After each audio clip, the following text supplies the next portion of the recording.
Business as usual for Brazil's president as he meets his cabinet a day after supporters of his right-wing predecessor stormed Congress.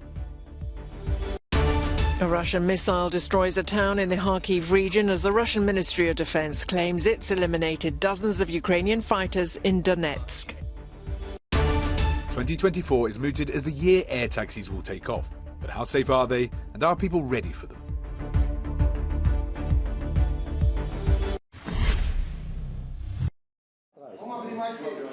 Brazil's new president, Ignacio Lula da Silva, met his cabinet as normal on Monday, the day after supporters of his right-wing predecessor, Jair Bolsonaro, ransacked government buildings in the capital, Brasilia. The meeting sent out a message of defiance to the rioters. Meanwhile, on the streets of the city, Brazilians were digesting the previous day's events in a prevailing mood of shock. This type of behaviour can't be accepted. I'm not on the side of the winner, Lula, but I think that's ridiculous and absurd. Democracy must be respected.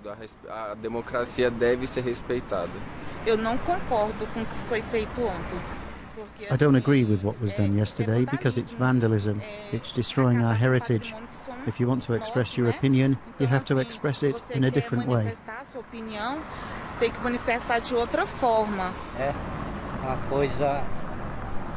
It's something out of the ordinary. Vandals destroying our public patrimony. I think it's very wrong to invade what is, after all, public property.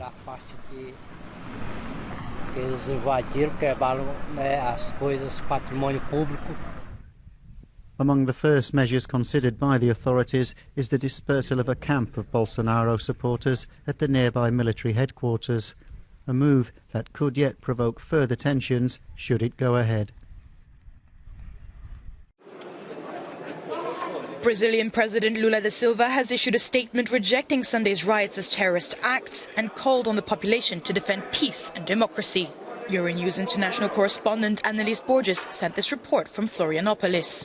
Authorities have now retaken government buildings stormed by protesters in Brazil's capital, Brasilia, and have been escorting demonstrators out of the city. Many of those demonstrators have been camping out in front of the armed forces headquarters since last October, protesting against presidential election results, demanding military intervention and the resignation of President Luiz Inácio Lula da Silva.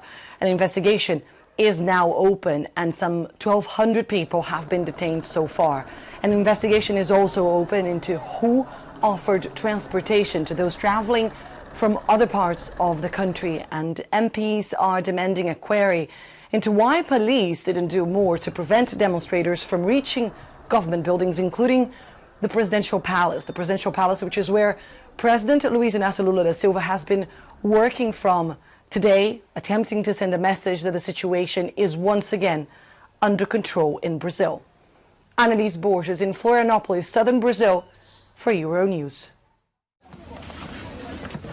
At least 2 women in their 50s and 60s were killed and at least 7 were injured after a Russian missile hit Shevchenko in the Kharkiv region on Monday, according to Ukrainian officials.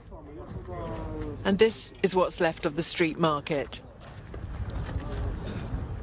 Meanwhile, the Russian Ministry of Defense claims to have eliminated dozens of Ukrainian fighters in Donetsk. The Kremlin's press secretary Dmitry Peskov says the announcement of new deliveries of armoured vehicles from Western countries won't change a thing. These deliveries cannot and will not be able to change anything in Ukraine.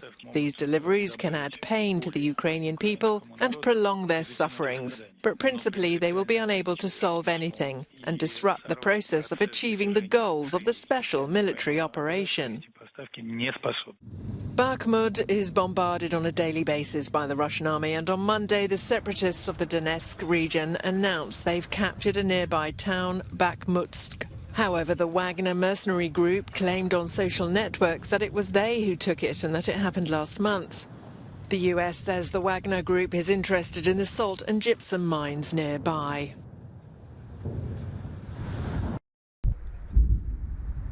Eastern Ukraine is experiencing its first hard winter frosts, with the temperature plunging to as low as -20. There are still around 16,000 people living in the city of Toretsk region.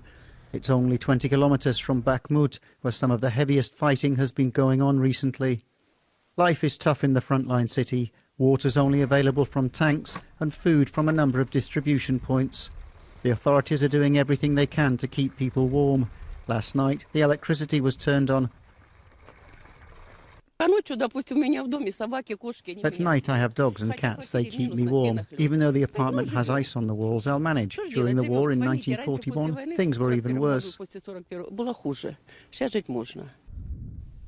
There are many poorly insulated Soviet-era apartment buildings in Toretsk. 70-year-old Lydia lives in one of them. She says she fled her home village because it was right in the middle of the fighting.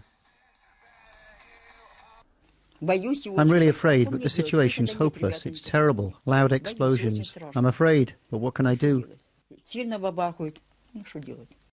The roar of the war can be heard in the background, but the children still go out to play. The upper floor of the house next door to theirs was destroyed in a Russian attack. When it explodes and bullets fly over here, I don't know what they are. I don't like it at all. As if life couldn't get any worse for the people living in this war-torn region. As Pakistan struggles to cope with the impact of last summer's devastating floods, international donors have pledged billions in aid at a UN conference in Geneva. The catastrophe, which experts link to climate change, killed more than 1,700 people and displaced some 8 million others. Excellencies, we must match the heroic response of the people of Pakistan with our own efforts and massive investments to strengthen their communities for the future. Rebuilding Pakistan in a resilient way will run in excess of $16 billion, and far more will be needed in the longer term. Pakistan hopes that about half of the required amount will come from the international community. French President Emmanuel Macron said his country was ready to play its part. In Pakistan, we have therefore decided to mobilize a total of €360 million for projects which will be launched to address the challenge of resilient reconstruction and climate adaptation.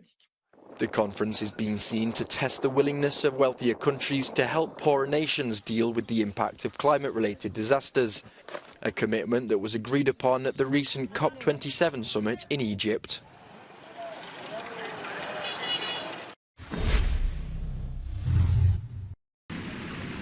This could be the taxi of the future. Not the distant future, but a very close one indeed. 2024 to be precise, as manufacturers of drone or air taxis look to start rolling out their product to the general public. But with such a huge technological leap happening so soon, the question on many people's minds will be, are they safe? The head of the EU's Aviation Safety Agency says yes. My job is to make sure that the only vehicles which can fly are safe. So if you see something flying, then it's safe, because we will have certified it. When we say we certify it, it means that we check that it's at the same safety level as a commercial aircraft, actually. So yes, it will. If it flies in 2024, it is because it's safe. Otherwise, it will not fly. This unmanned air taxi on show at an expo in Brussels aims to be in use by the Paris 2024 Olympics, flying people across the city in just over a year and a half. Known as the Velocity, its fully electric 18 drone rotors produce zero emissions, and it's 4 times less noisy than a conventional helicopter, able to make journeys of around 20 kilometres. This green element fits perfectly into the European Commission's drone strategy, as it looks to integrate air taxis into the EU's Smart, Green and Digital Cities initiative. The strategy aims to further develop Europe's drone market and large-scale commercial operations for multi-purpose usage.